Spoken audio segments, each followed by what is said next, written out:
My name is Howard Rich. I live off 55 River Shores Court. And that's off of Stevenson Road. But my question is, who is they and who is authorizing all this stuff? They in regards to approving it? Right. Here in the county, we have a planning and we have a zoning board. The commissioners appoint on the zoning of appeals, and we also appoint on the planning commission. So each district has a representation that sits on the board that's a resident of Newton County. And it first goes to if it has to be rezoned, some things may not come to the board of commissioners. If it's already zoned, then it will go before the planning commission, but does not mean it cannot be appealed. It can be appealed within 10 days. But it goes before the planning commission, the planning commissioners, so they are commissioners first, and then it comes to the board of commissioners to finalize it.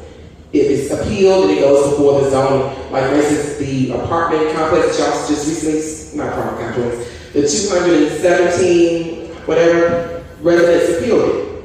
And so now we have to go back through a process. Even though it didn't come before the board of commissioners yet, it went to the planning and zoning, I think last Tuesday it was.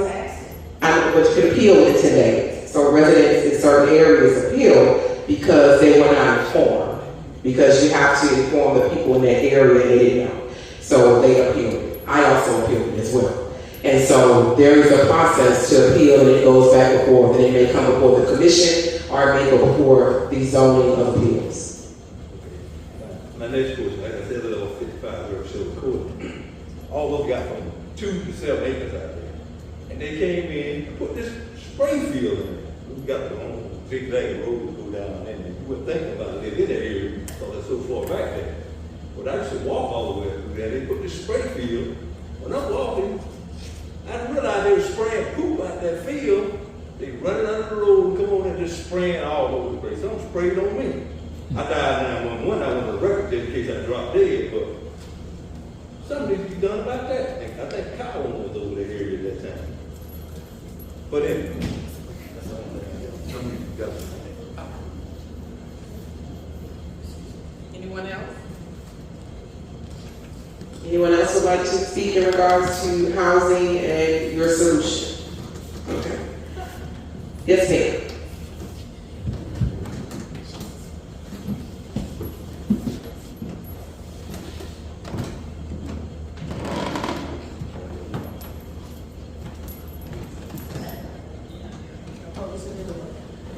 No, that plug is there anyway. My name is Martha Arnold. I've been in Newton County, I guess, 10 years. Before that, we were in Decatur County. And I look at all the development that's going on, and I know you ask residents for solutions. But I'm not a city planner, I'm not a construction person, and I don't know what goes into all of that. And I'm naive, I guess. I took it that people who are on the planning committee and various other committees, that those are the experts. And we're deeding our authority to a certain extent, or whatever needs to be done to them. So when they get ready to put up all these buildings and all these apartments, it's not that you don't want to provide housing for people, but it's the impact that it's going to be on our schools, that it's going to be on our sewer systems, that it's going to be on all of the other services that the county provides. I used to work for FEMA, and I'd go out on disasters. We had an area in Decatur, it wasn't Illinois, it was maybe Missouri. I went down there to see people had been flooded out. They had a flood the previous year. Water was in their homes because of the building that had gone on around. It changed the water flow and the water table. So they had floods in their houses, probably 4 feet up their wall, took out all their appliances and everything. They went from, when that flood hit, spring of the previous year, they didn't get back in their homes until November. And then the very next year, they had the same kind of flood. I sat with people who were crying because they could not get rid of their houses. They were waiting for the federal government to okay that purchase. Now, I'm not saying that happens here, but like I said, we were in Decatur for a while. I looked at the school system go from educating my oldest son, there's 7 years between the two of them, to when my youngest son went there were trailers all over the place. Because when you planned, you did not plan for the influx of all the people that you were bringing in.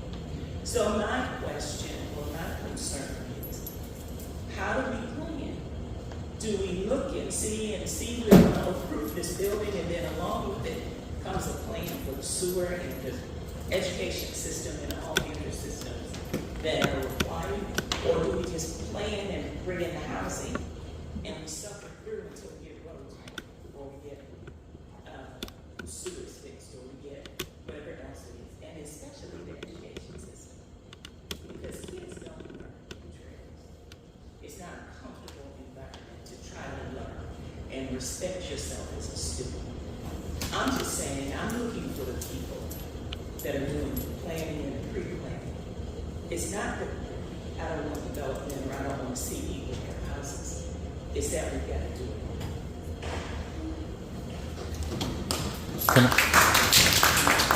Can I ask the question? No. Well, we're gonna get to the question and answer part. I want everybody to speak first, and then I'll open up the question and answer. So if you have anyone else would like to have a statement?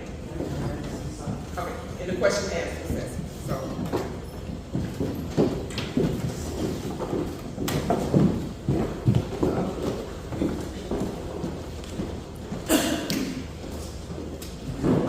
Hello, my name is Denise Williams, and I know that you just can't stop the building, but I would like to see a plan in place that with the building going on out in Newton County, I would like to see that we have certified inspectors that is inspecting the houses once they're completed. Because in every other county in Georgia, you have to be certified, you have to go to school and get your certification to say that you're a certified inspector. But in Newton County, we don't have anybody out here that's certified. So once the house is built, 39 years or a year down the road, when you didn't have a certified inspector to inspect that home, and the homeowner is having problems, who do they come back to? Can they come back to the county? Because we didn't have a certified inspector to inspect that home. So I would like to see that in place.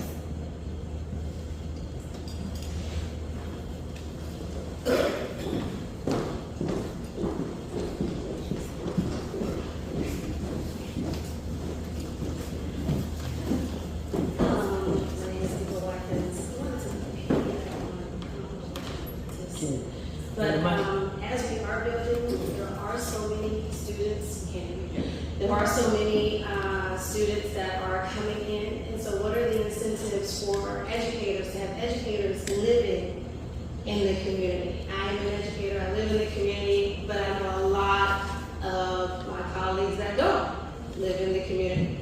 So what are those incentives for educators to purchase homes? Since we want, I think the gentleman said, how many people are not, how all of our dollars, or a lot of our dollars are going out of the community. But there are a lot of teachers that probably would like to live here. But what are those incentives for that to happen? Also, what about people that may want to have like shared homes or group homes? What are those options? Is that something that if someone wants to do that for their home, are those options as well, where they can open up their homes to share and group living? Those are Speaking of Airbnb? No, I'm speaking of like it could, for what you would probably think is like a sober living home or homes for at-risk youth, aged out foster care. What are those options?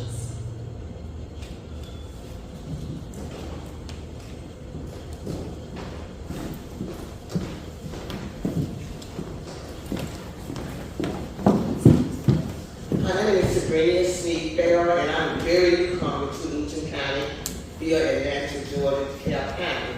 And my concern is the senior citizens. I want to find out whether there's a program for senior citizens to be able to get there. It's not for, I know I heard you, it's on the east side, but it's for everybody. If we had to build on the east side, and 2 acres is not realistic, what would be the happy medium?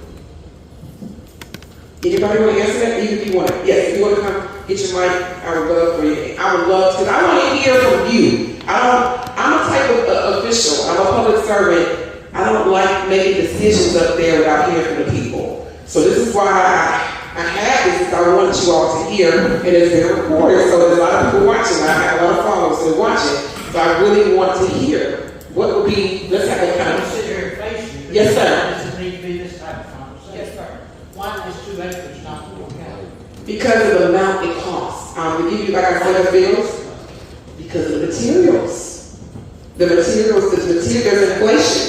So the material come Here, showed us some housing earlier. Will you go with that many houses? Now, I've got questions on that. Okay. With that type of housing, what does it do to the surrounding values? That is true. It will. That type of housing. Okay? Not for attainable housing. Okay? If anyone's not familiar, right the other side of the river down here, on 278, heading toward Morgan County, there's a couple of subdivisions that they want to put in, cluster homes, where you can reach out and hand your neighbor a cup of coffee out there. That's my house. And townhomes. Okay? That's my house. These people that are doing this, they stand to make a lot of money.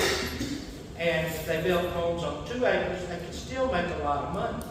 There's nothing restricting. There is restrictions on zoning in the county on the size house they can build. Right. That may need to be lower. So are you guys okay with that? Because I know I've heard from residents that live on the eastern side is that they don't want smaller houses. It's not the smaller housing we don't want. We don't want the overcrowding. We don't want, you say, there's no room on the west side, so let's overcrowd the east side. That's what we don't want. But the obtainable housing, these people who want to do these subdivisions and build these apartments, inline communities and all that, they can do smaller houses if they don't make enough money. Where are your developers and builders that's going to build these obtainable houses? Is there any here? You mean to build a smaller housing? Yeah. We've had some that approach, but like I said, we in the county, and I have to say we can be all together. We have to definitely look at all of our zoning and ordinances that needs to be changed. It does not fit this day and age. Now, we did have a reason to do our comprehensive plan, but I'm gonna be real with you guys. We have a comprehensive plan that we do it every 5 years. I didn't see none of y'all. It was, how many of y'all even heard that the hearings was available for the comprehensive? And that is an issue too as well. I did state that at our forum that I recently had, that our communication devices in Newton County are antiquated and we have to do better. So I will take the responsibility for that. But we did have a comprehensive plan. The comprehensive plan is very important because it outlines what's going to happen in Newton County. And we're supposed to follow it because it goes to state. And we're supposed to follow it down. Now commissioners can change. I mean, we are the legislative body of Newton County. Okay? We are. But there's a plan that you guys pay thousands of dollars for that's put in effect every 5 years. It costs a lot of money for those individuals to do the surveys and all that, and graphs and the land and what's happening in the county. But it's hard to get residents to show up. And now communication, now I'm hearing that, I knew that. We gotta do better in our communication involved. And we gotta make it more accessible for our residents. And I do completely agree with that. But there's you can look that up, it's online, it's a comprehensive plan for Newton County that tells you how Newton County is going to look within 5 years. So that was done, what Ms. Harper, that was done last year? 2023, I think it was. 2023, we did that last year. The whole year they were doing surveys and all of that. And it's important that y'all show up at these meetings. I'm gonna get back to you, sorry. Okay, how long have you been commissioner? I am 3.5 years. 3.5 years. Yes, 3.5. Some of the two gentlemen spoke. The two gentlemen spoke. First off, let me say thank you for your service. I've seen your hats.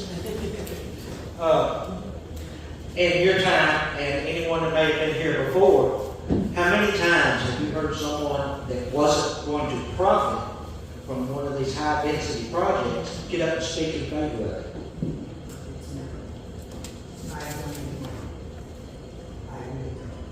I make probably $5,000 to $10,000 on 64 units a year because of the way we do it. So realistically, I'm not a millionaire. My company is not a millionaire. Well, if the attainable housing that they're describing, Like the 2,300 square feet. there is that is an open market. That is an opportunity right there. Because all these other developers, all they see is the dollar signs. They want the millions of dollars. They want the zoning on their property so they can turn around and sell their property for even more. For the attainable housing, the smaller homes, the 900,000 square feet that a teacher or a fireman can afford, it's not profitable enough for them. So the opportunity is there for a contractor or a developer or builder to do these. We just don't see them. So you're saying build a smaller home on the 2 acres, but the land also costs as well. I know exactly how much land costs. I watched the land. If I didn't want 9 neighbors that I've got now, I should have bought the land myself. I had 3 acres on this side, 17 acres on this side. That was all belonged to one family when he passed away, just like so many other places. The children says, sell it. We don't want to farm it. We don't want it. So this place over here sold, I believe it was right at 3,000 acres, 7 homes. It was 10,000 an acre for the 3 acres, so 17,000 sold from, I want to say 8,000 an acre for the 17 acres over here. Okay, with the 2 acre minimum, he was going to put 5 houses on it. As soon as he bought it, no time involved, he paid 8,000 an acre for it. The 3 acre, he went up, double. He wanted $90,000 for that 3 acre lot. He went up to $30,000 overnight. That's nothing but greed. That's all that is. Had nothing to do with the land around it or anything else. For it to go overnight, there was nothing but greed. So 2 smaller homes on 2 acre lots. Okay. Well, I'm not against all growth. I don't like the commercial. Everything we want, need right here in Covington close. Okay. I have no problem driving up here to do whatever I want to do, out to eat, grocery shop, whatever. Lord knows they will see a lot of my money up here. So we know that the western side of Newton County is full. We will not say full, but we don't hardly, especially District 3, we don't hardly have any more land. And eventually, I guess, once the sewage ventures out, and it has to go to the eastern side.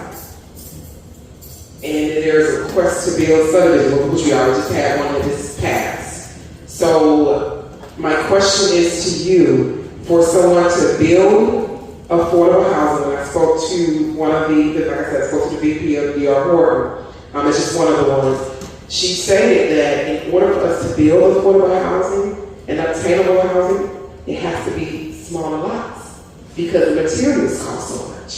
So if they're building on 2 acres, It's not in order for them to build, it's in order for them to make money, you are right. That is profit correct. margin. That is That's correct. what drives me. Okay, that is correct. Okay. So I thank you for that conversation. I always wanted to converse with you because I know you were an advocate for. Go ahead. Yes, I sir. have one more question. Yes, sir. Okay. We're not against all growth. We know it's coming. It's gonna be here. It's people moving out from Atlanta. The Southeast is growing. Nobody retires and moves up north except for that one guy. They retire and move down here. At what point do we have a point? At what point do we say enough is enough? Do we say that when that county's still going? I got a good friend that's got a 5 acre little small farm she bought, and she was told it was zoned agriculture, but it's not. So she puts a sign out, she's got chickens and turkeys and stuff. She puts a sign out by the yard and by the road that says eggs for sale. Now she's in a fight with zoning and planning and zoning in Gwinnett County. At what point do we say enough is enough? And that's also, like you are standing up to these officials, myself, that's a part of the residents. I know in DeKalb County, they actually have a citizen board that's regulated by the county, but a board group of citizens that actually come together and assist with the planning of where things are going to be. I don't know exactly what that board is called, but it's not the planning and zoning, but they actually, the developers come to this board first. They talk about incentives. For instance, if the developer is coming in, they talk about what you're going to put towards schooling, towards our roads, what various things you're going to do before we send this over to the planning and zoning to get it approved. And so that's a board of citizens. I'm going to find out the name of it because I was talking to one that sits on that board. I wish Miss Sandra was here because Miss Sandra's on that planning. She works for planning and zoning in DeKalb County. But that board decides, talks to that developer and say, hey, we need this amount for our schools. If you're going to come in here and bring all this development, we need this amount to help build our roads. You're going to come in and all this. There are things that the citizens would say we need for the community. So I do believe here in New County we do need a citizen board like that with the planning that the developer can speak to before it comes to us. So all the kinks are taken out before it gets to the commissioners because the people have already spoken. I do believe that needs to happen. And as you said, when does it stop? We don't know. Like I just told you about that House bill. What if that House bill passed? That's why you're speaking to your state legislators. It didn't pass. It was lost in the Senate, but when it comes back up next session that says local governments don't have control over building, what if that passed? Then it's out of our hands. That was one question I almost forgot to ask, but you may or may not know, but I was going to research. Will this take any zoning or all zoning away from the Board of Commissioners and the Planning and Zoning Commission? Well, I know they have restrictions on it's House Bill 514. It also has in here about moratoriums, put limitations on building moratoriums. Like I mentioned, that we need to go back into a moratorium, and I'm an advocate of that because we need to get our infrastructure in place. We need to get our roads together. We need to get our sewage together. We need to do smart growth instead of just building houses. I say that all the time. Think smart first. Build after you've done all of that. So, this lady right here, she said it, and I've been saying it all the time. Deal with it later. Do it now. And then we have a plan put in place to continue the building. And so now we know, okay, this area is where we're going to put these residential or possibly townhomes, I don't know. This is the area, but we got to get the infrastructure in place. We do. Thank you so I'll let much. someone else speak. Yes, thank you so much. But I would like to say that they have meetings, planning and zoning is the fourth Tuesday of the month. Yes, it is. 4 Tuesday a month. The Board of Commissioners is Every first and third Tuesday of the month. Board of Commissioners meet every first and third Tuesday of the month at 7 o'clock. There's one next Tuesday. You said the planning zone is the fourth Tuesday? At 7 o'clock. Is it 7 or 7? it's 7 o'clock. 7 o'clock, yes. And that meeting is not recorded. I've been trying to tell them to record that meeting. It's not recorded. So if you want to know what's going on, you have to come to the meeting. Where's it located? First and third Tuesday of the month. The Board of Commissioners meeting is the first and third Tuesday of the month at 7 o'clock. newcounty.ga.gov. newcounty.ga.us.gov. Yeah. But just type in New County. Yes, I think I can talk about it. ma'am. Okay. Retired teacher, I can talk about it. When you're sitting here saying about, what's it gonna take, the subdivision that they just finished on Brown Bridge, across from Brown Bridge Crossing, those are sardines, and they're $3.99 each. Yes. So, you're not even on a quarter of an acre. So that's not the answer. And the other thing, I'm from Florida originally, and our county passed years ago that, of course, we don't build that big of subdivisions anymore. It might need to be tweaked, but back then, if you built a subdivision that had 600 houses in it, you had to provide land for a school and a school. That was required for the developer, as well as play area and whatnot. So that way, and like I said, as a retired teacher, I do long-term subbing in schools, and they're packed. There's no room. Yeah, New County systems are almost at capacity. Some are. Porterdale could not handle, you know, let's say 400 more kids at their school. That's a whole other school. You know, I don't know what Middle Ridge is gonna do when that subdivision gets built. You know, we don't have the capability, we got to get everything. And that was one of my concerns with building, because when you build a subdivision that may be 200 homes, to give you an example, my subdivision on Fairview, which is the enclave, it's 922 units in one spot. We're a small town by ourselves. And so it's an issue, because when you are building, you have to think about how many people are going to actually stay in a house. It's normally 3. It's like the average 2 to 3, possibly 4. And now, what I was told, because I'm a data person, people are doing multi-generation sharing homes. And what that means is, because they can't afford to live, mom, daughter, whole family is living in one house. Going through this election season, and I have to look at the data, I'm seeing there are 5 to 6 voters in one house, and they're all multi-generation.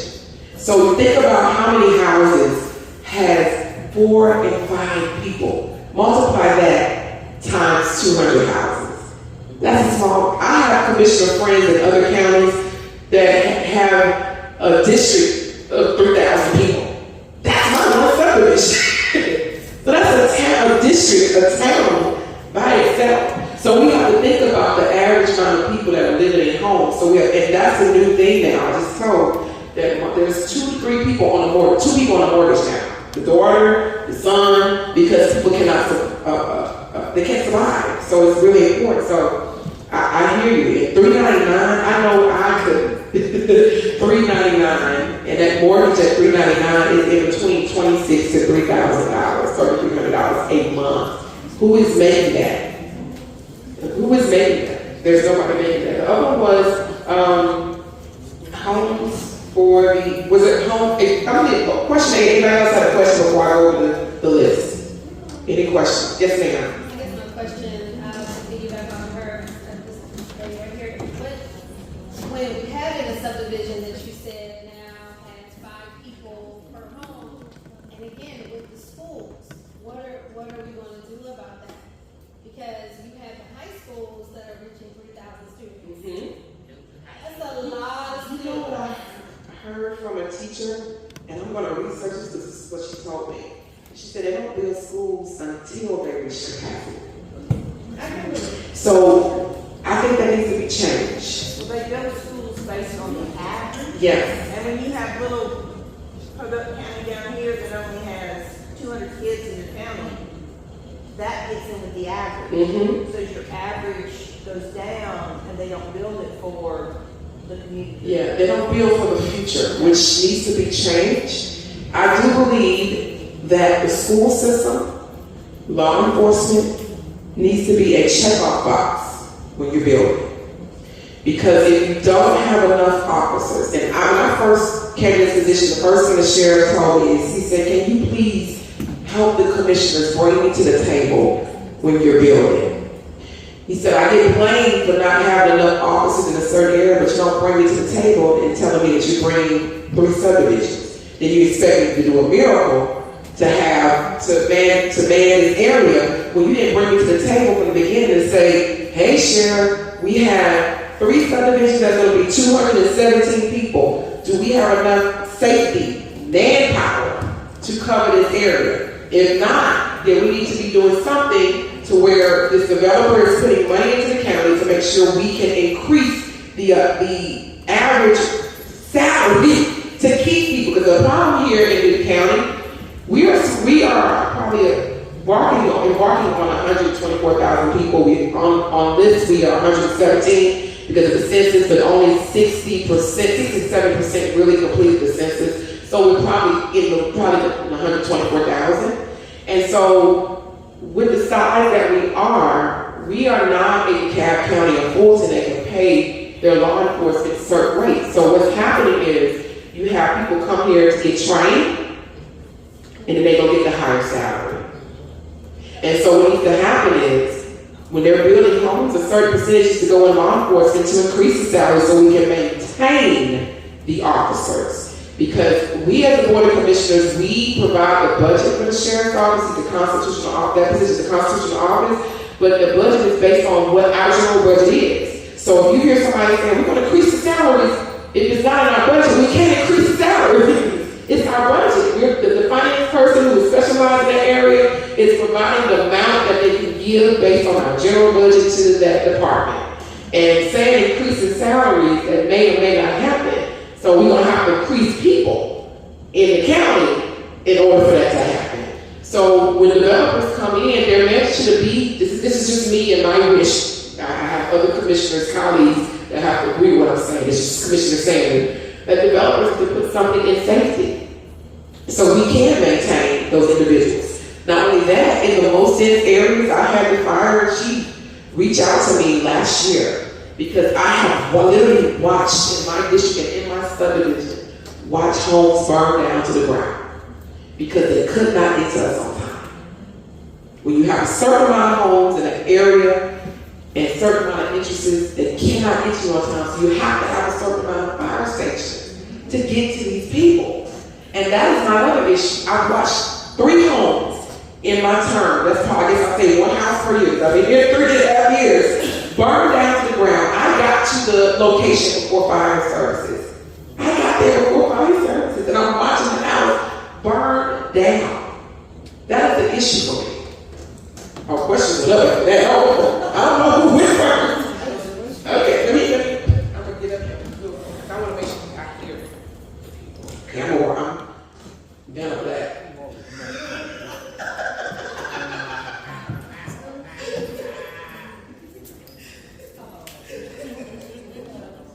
Yes, it's on. Is it on?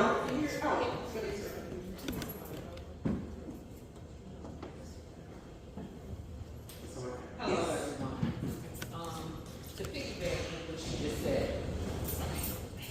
I do totally agree.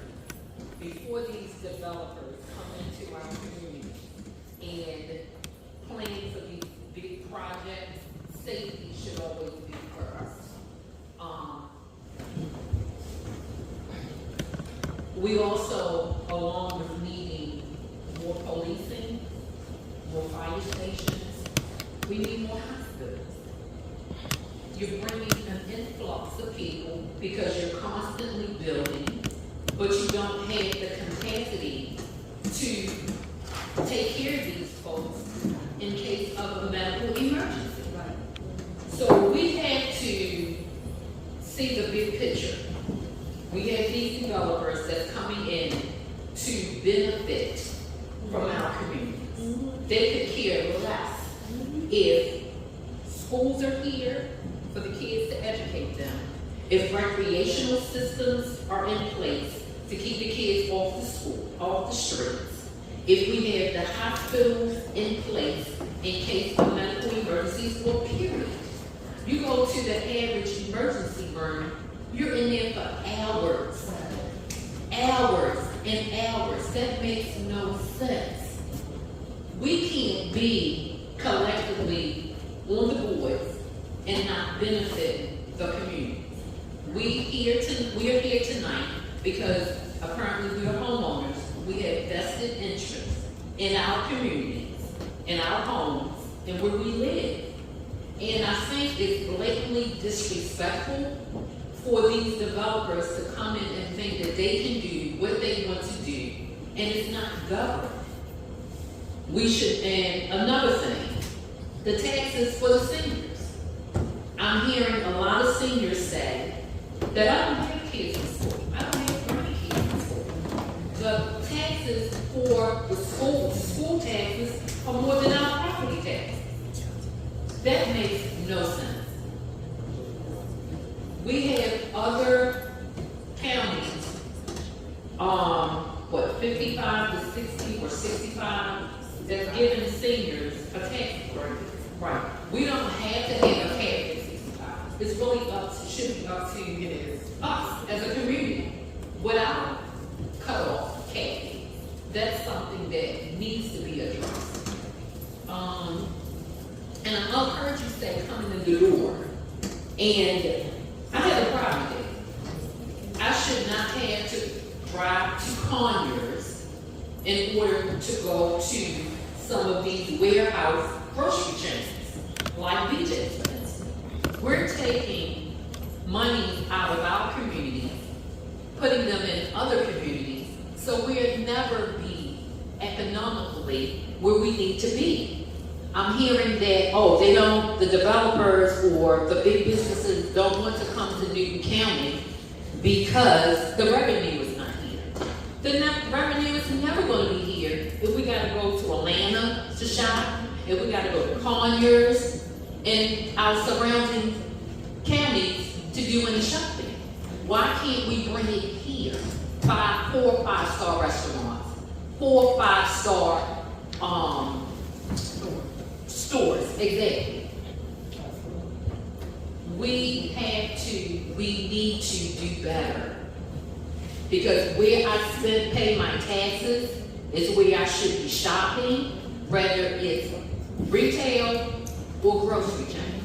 Let's bring some decent, we had, how many, Wendy's, all of these fast food chains. I have an issue with that, You know what? big issue with that. It's ridiculous. It's unhealthy eating. And people are getting sicker and sicker and sicker by the day. Because we don't have healthy choices. We don't have the 5-star restaurants where the families can go and take their kids and sit down and have a decent meal. We don't need an influx of homes built. As David said earlier, we have housing here that's still vacant, that folks have not moved into. We don't need that. We need, as I said, recreational systems for the kids so that we won't have delinquency. Kids roaming around. Say that again. What? We need recreational, so we won't have what? Delinquency. Okay, thank you. Kids roaming around. And that's statistics. That's You build parks and recreation. Exactly. I worked in many a field, case management, school systems, you name it, I've done it. We need hospitals. I shouldn't have to go to the emergency room and sit for hours and hours and hours to wait to be seen. And you got people in there with different types of issues that they're being seen for. Then the next thing you know, you done picked up something other than what you came in for. That's ridiculous.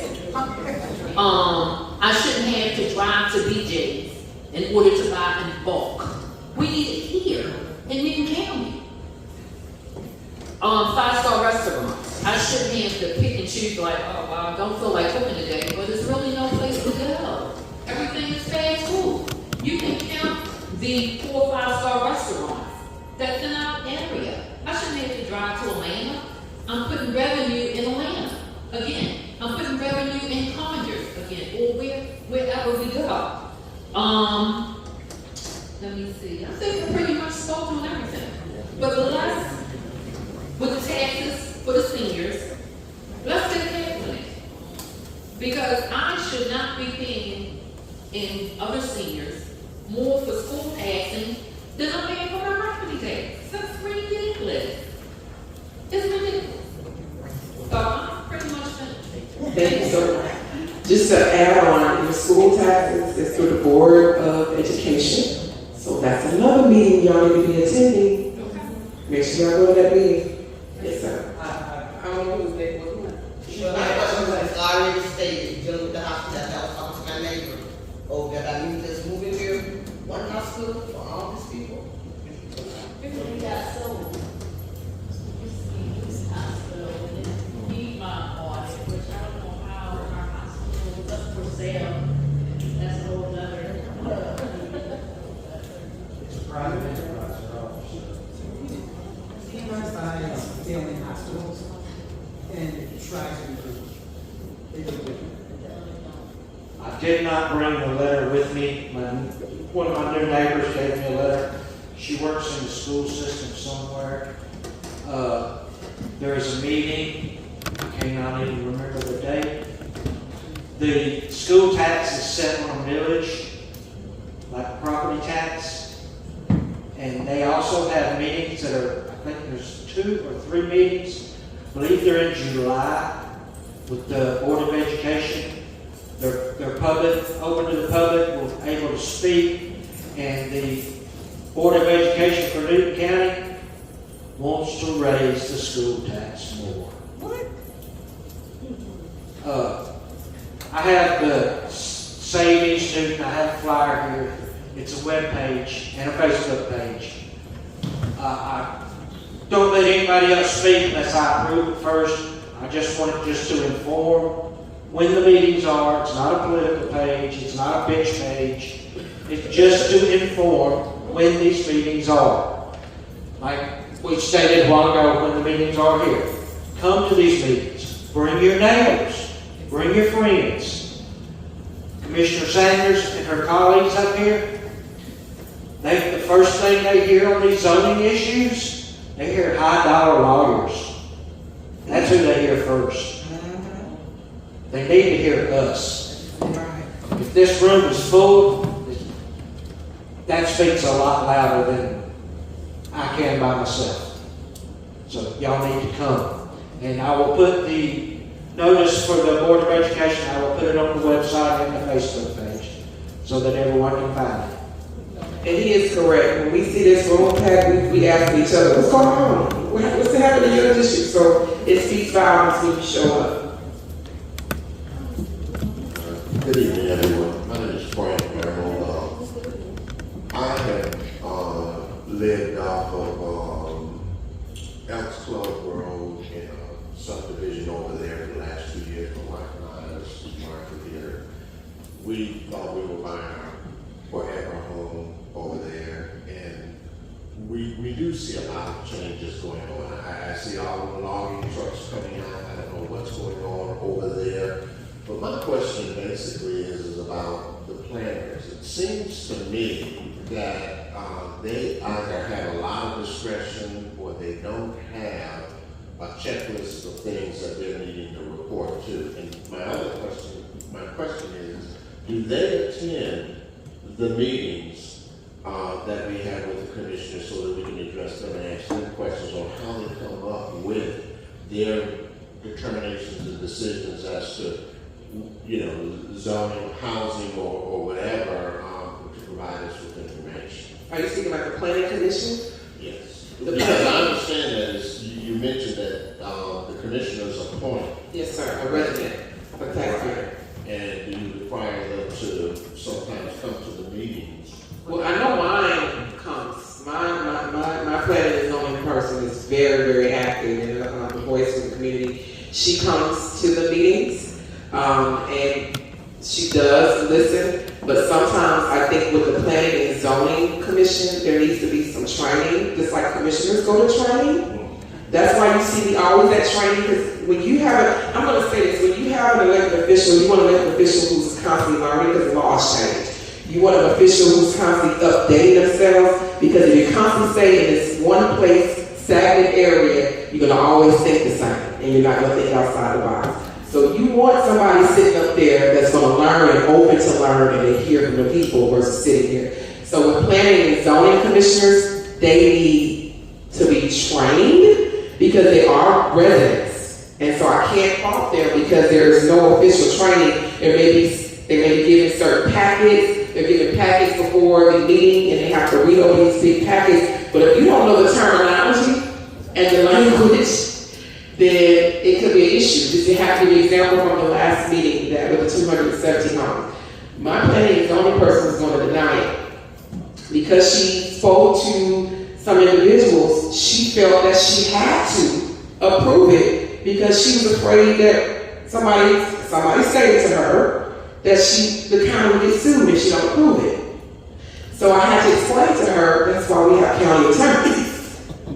We're going to get sued. I had an elected official who's been in office who said to me, don't be afraid to get sued when it comes to fighting for your community. That's why we have county attorneys. Now, do we want to always get sued? No. That's taxpayers' dollars.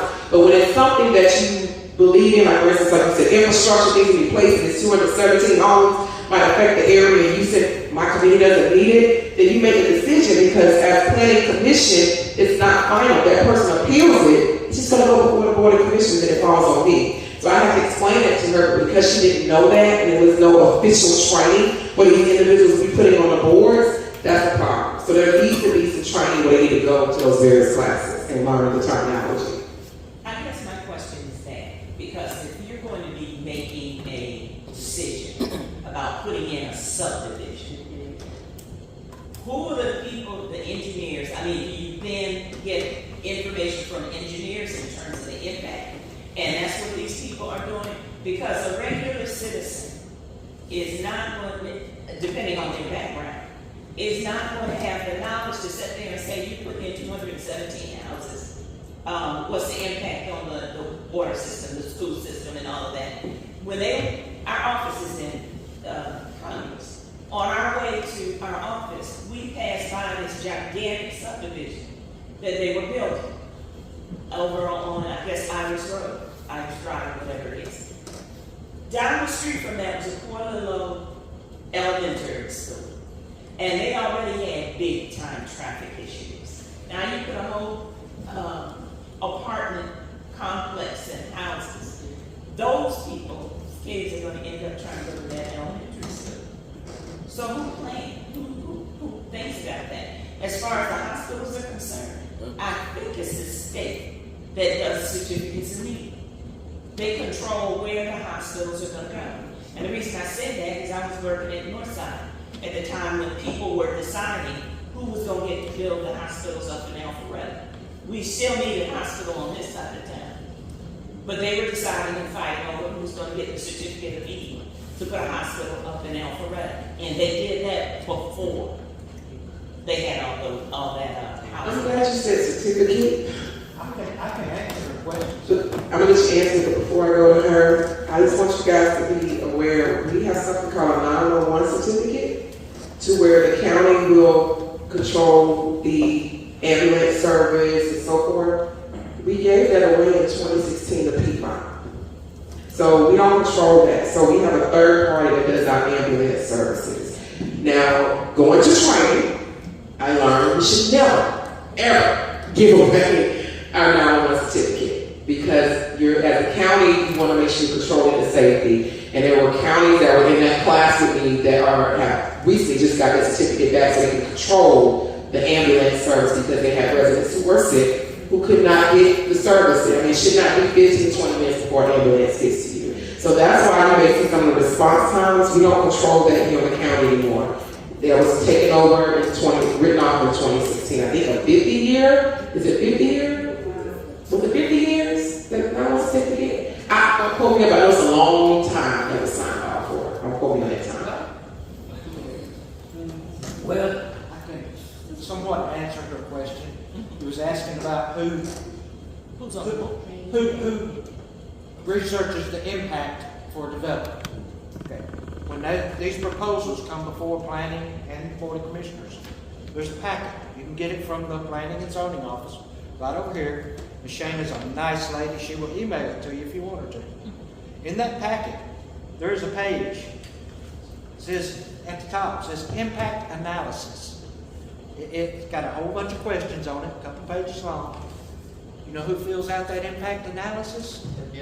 The developer does. We don't require here in Newton County for them to do traffic studies, or those studies, which we probably, I don't know if that's, I have to look at the law in regards to that requirement, but that should always be done in a dense, especially in a dense area. A traffic study should be number one. So it should be traffic study, school, law enforcement should be able to sign off on that, because there's a lot of issues, especially safety is the biggest thing for me, because when you're constantly building and you're putting people at risk when they can't get fire service to them on time and they can't get law enforcement on time, there's so much density that we gotta plan. We gotta plan better.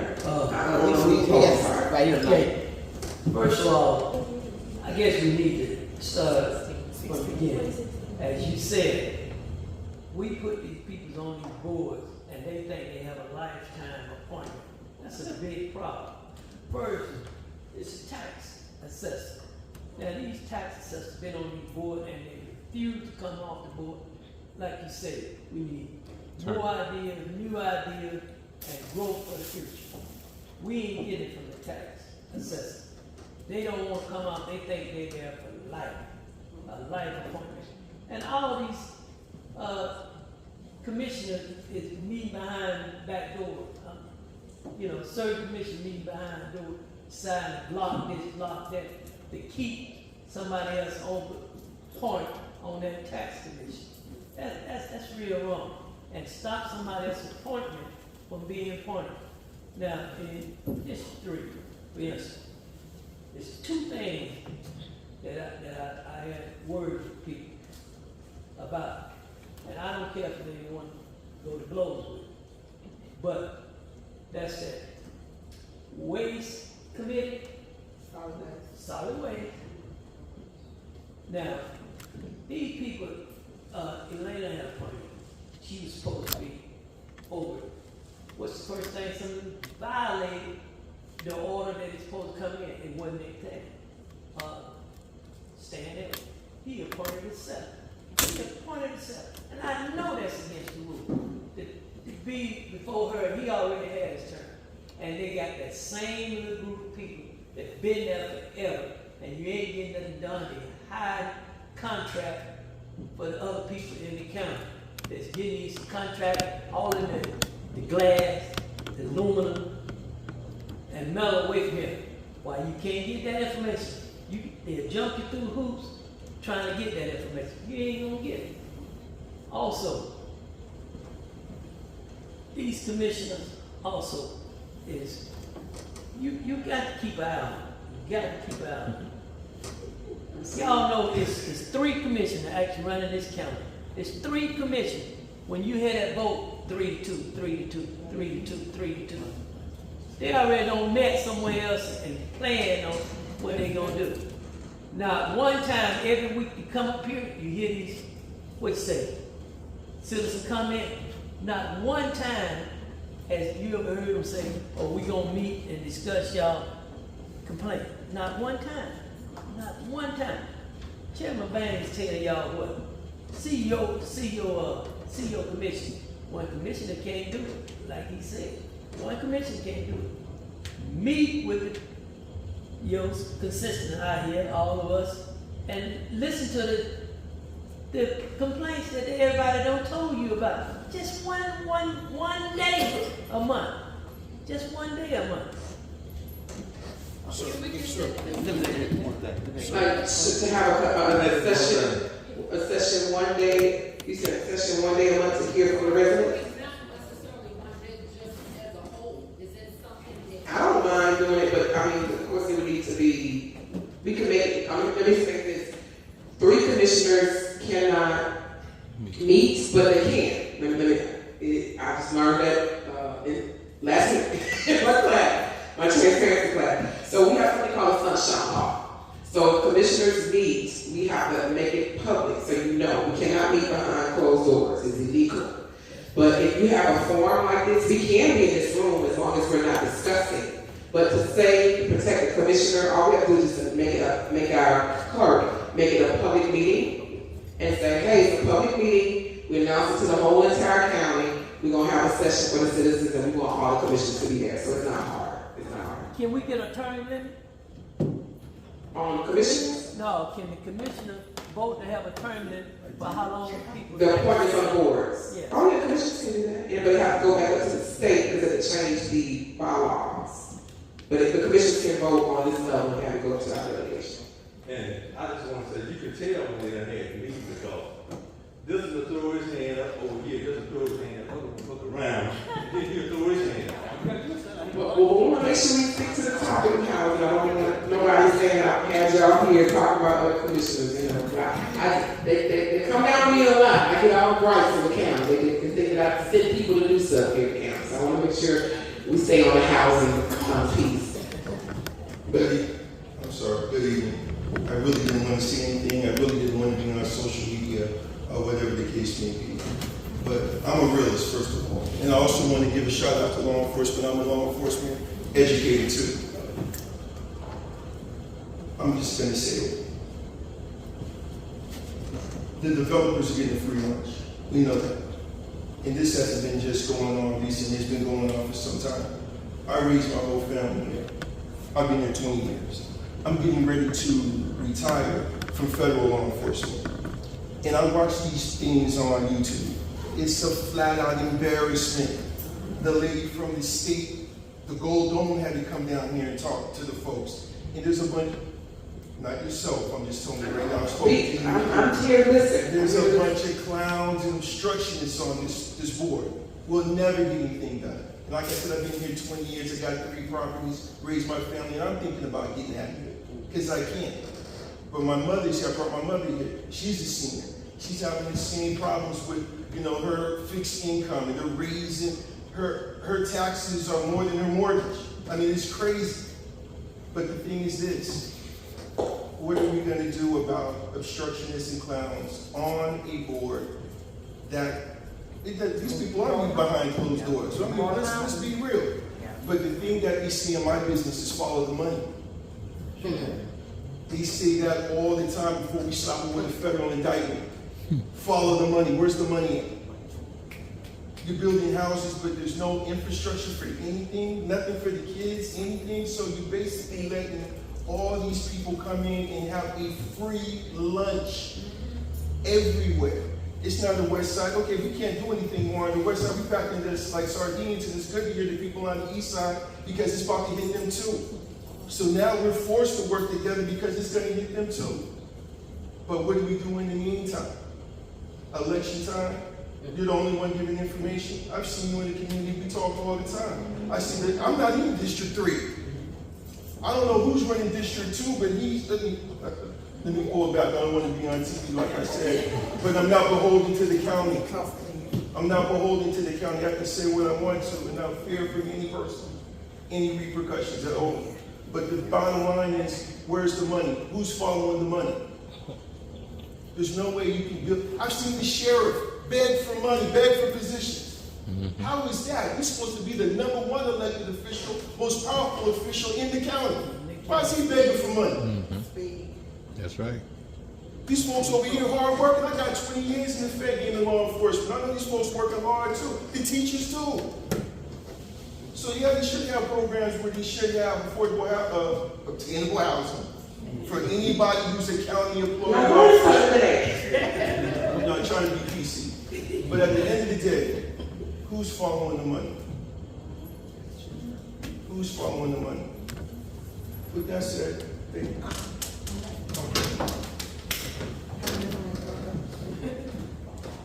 I just wanted to get clarity. Can you tell the constituents how much money do the county give the economic development to bring businesses to Newton County? And my second part question is, when do the economic development meet with the citizens to hear what we want in the community? I'm trying to write that here. Okay, so economic development is a part of our general budget.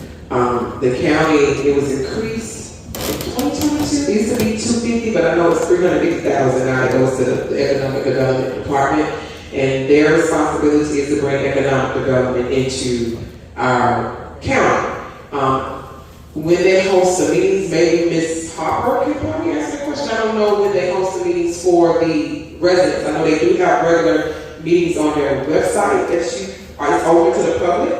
But when they host it for the community, to hear from the community, I can't speak on that because I have no idea. I probably should know. I haven't heard of a meeting being hosted for the community, but I know they do have regular board meetings that is open to residents to attend. I will post that, as it's also on their website. I think it's Newton County Economic Development, I believe, the website.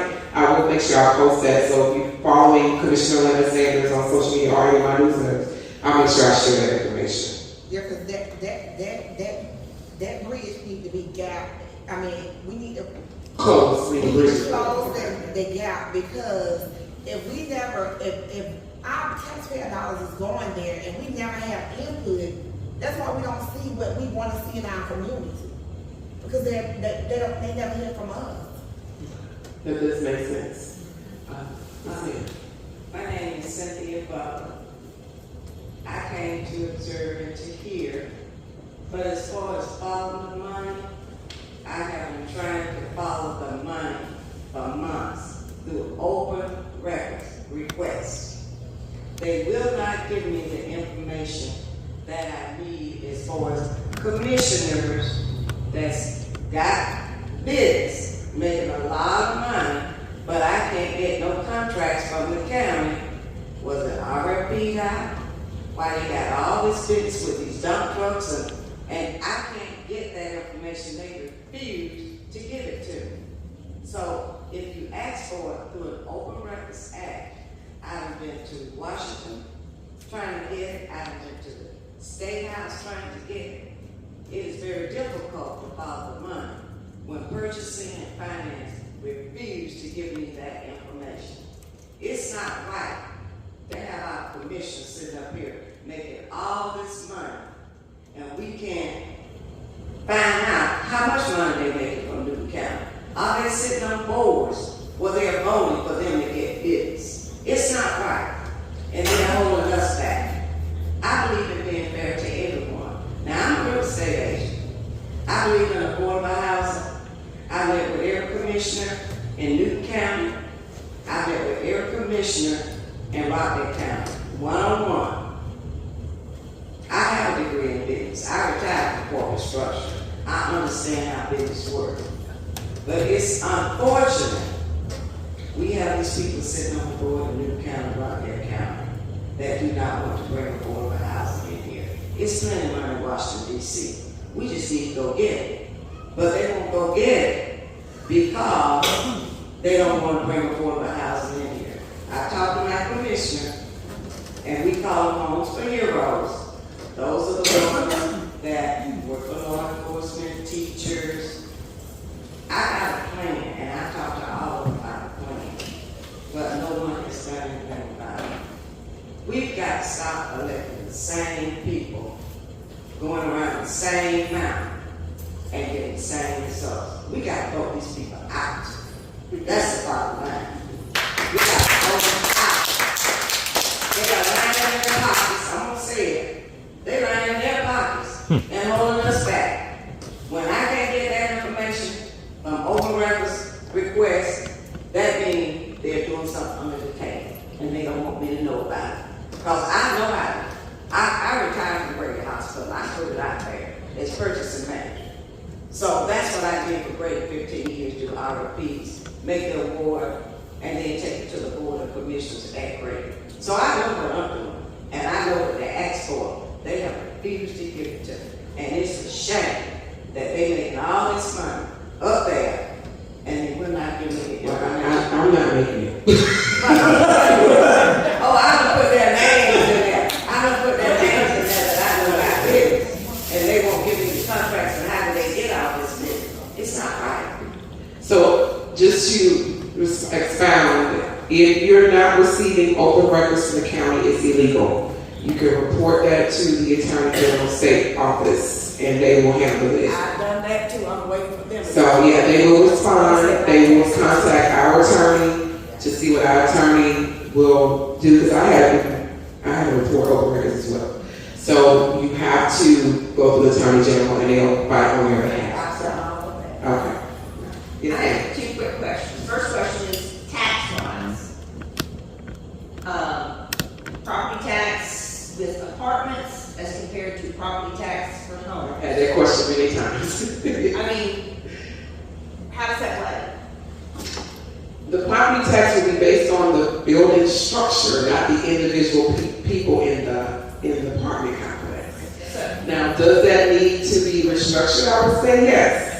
But it's based on the structure. Now we do have, when we do our impact fees, I don't know if you guys were watching that, there is a different fee for how many structures that they make for them, that they actually create for that apartment complex. Maybe 600 homes in that apartment complex. They do pay a certain amount of impact fees, but they don't pay, each individual is not paying property taxes in that. But chances are that tiny home on that 2 acres would bring in more taxes than that apartment structure over time. I'm saying it won't? Over time. Because you get taxed on the cost of the structure and the value of the land. A vacant land has no value. It's only a couple $1,000. But the structure is worth a lot more.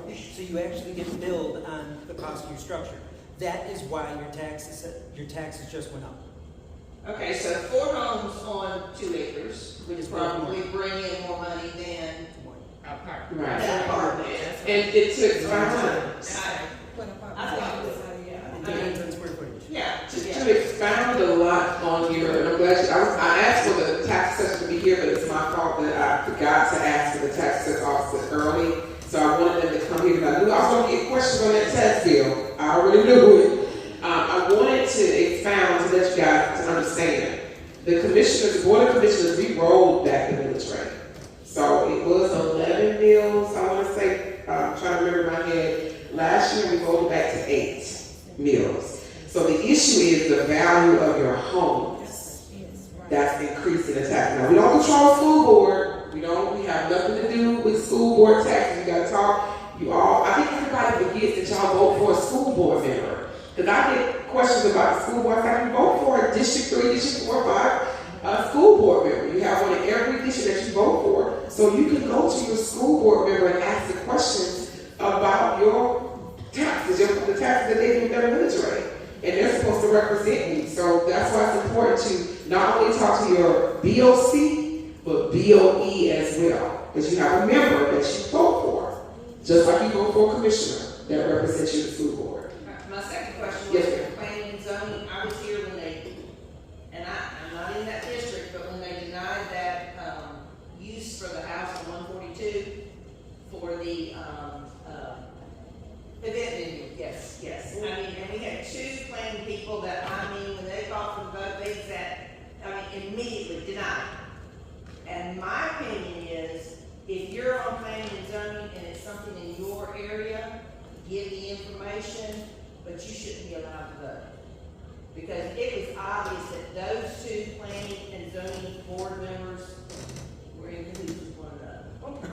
Because he was like, I motion, and the other one was like, I second before anybody could breathe. But yet we can turn around and approve 212 2-bedroom, 2-bath apartments. It made no sense. We have about 3-4 more minutes, so we're going to take about 2 more questions. And let's see.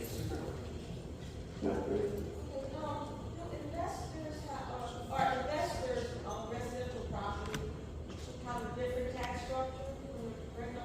No, they still pay taxes. Oh, and I'm glad that was one of my things on here. For those who are in the HOA community, and how many you have investor-owned properties. Give you an example, I think it's Fairview Estates, which is one of my subdivisions in the community, and I was speaking to some individuals, they told me at least over 50% of their homes are investor-owned, so they can't even have meetings to vote on anything because they're owned by investors. And so I did inform them, because I have a lot of commissioner friends that are attorneys and real estate attorneys. And so what you can also do is they would have to change their bylaws, but it's hard to change your bylaws when the majority of the property is now owned by investors. But if you don't have majority investor-owned subdivisions, you need to get with their community. I don't know what the percentage is to change it, to change your bylaws. Trulani subdivision has done it, a couple of them have done it. You could decrease it down to maybe we only want 5% in that subdivision to be rentals. And that will stop. You have the power as HOAs than the Board of Commissioners because you control your private property and you have those bylaws. So I'm not sure what the percentage is that you have to have of the residents. You do proxy, because I know a lot of HOAs people don't come to the meetings. You could probably do proxy voting to get people to vote to change their bylaws to 5 to 10%. Hidden Chase, they changed them to 10% because they already at the max. They have 10 homes in their subdivision that are rentals. They can't have any more. So they have some that are grandfathered in, but if that person moves out, they can't put another renter in there. So you all who are in HOA communities need to get with your HOAs and change your bylaws to stop that happening in your community. It will put a stop to it. I know some of the investors might be watching that came from attorneys. There's a lot of commissioners in the state of Georgia, attorneys, and they actually broke down to me what they've done in their areas. But that is something that you can do. But those who don't live in HOA communities, that's really hard. And there are some things that the Board of Commissioners can do. I brought those back from trainings are had. There's things that we can do to stop it. And there's also things on the state level that can stop it. But unfortunately, when you have officials who are landlords and property owners, you're not going to vote for it. And I'm an outspoken person, and I'm going to say that. It's really hard to get those things passed when there's an invested interest in certain things. It's really hard. But that can happen on the state level. I think that bill did go before the state and it failed. It failed. So that's where we are in regards to that. But if you live in the HOA community, you have power to control what's happening in your community. Okay.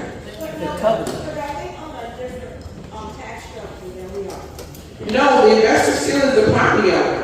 And they own that property, so they have to pay property tax as well. They just rent it because they're making money off their property, is what you're saying? No, can they have put the county, change it where they pay more property tax? No, I think that's illegal. Everybody has to pay the same property taxes. You can't do that. We'll be locked up somewhere.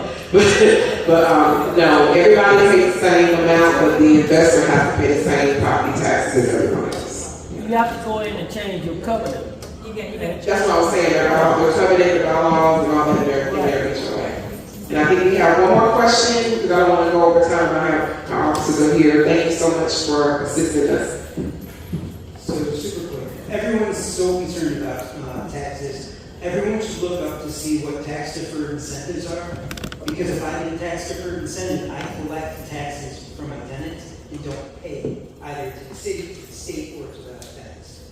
And Governor Kemp gave Rivian an incredible incentive to move here.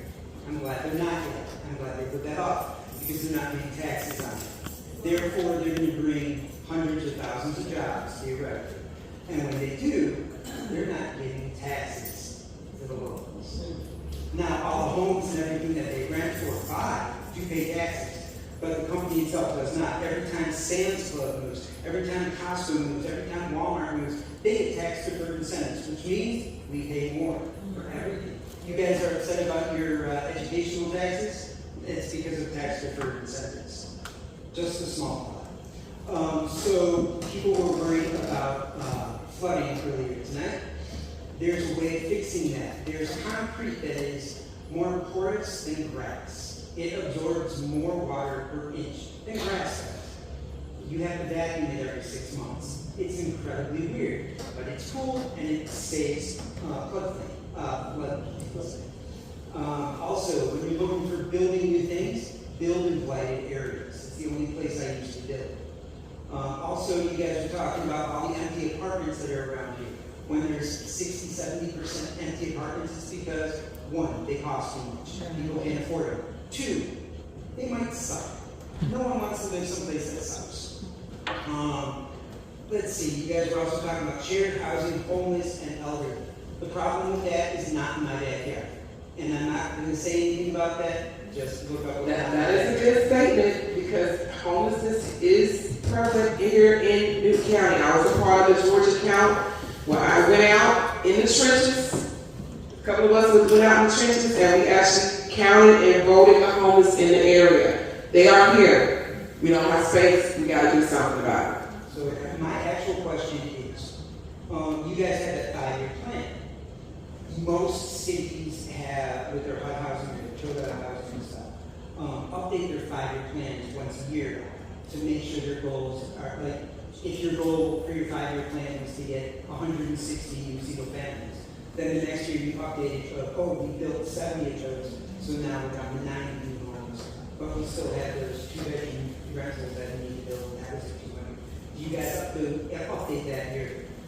I don't believe we do. That needs to be fixed. Also, it does sound like the planning and zoning board meetings are done improperly because fire should be there, police should be there. Because if a fire hydrant isn't within a certain distance and you have a community with a fence, if it's 1,000 feet away, the water doesn't have enough pressure to go over the fence, so the firefighters can't put out a fire. So, what district you live in? It sounds like we need to be on a planning and zoning board. I'm at Brownbridge and McGinnity. That's District 4? Brownbridge McGinnity is 4. That's not mine. It says Commissioner Henderson. Or is that District 2? Commissioner Mason. That's two. That's issue two, Commissioner Mason. You sound like you need to be someone on the planning and zoning board. Oh, wait, I'm sorry. Wait. Okay. And it's the last statement, so we can make sure. I got one quick question. Yes. There was a state, I can't remember the state, they were giving out homeless people vouchers to move to various states. Is that something that we need to look at? Vouchers to move to different states? Giving homeless people vouchers to move to various states. But it also sounds inhumane. I get that, but to me, it sounds like they were trying to get the homeless people out of their area versus fixing the problem.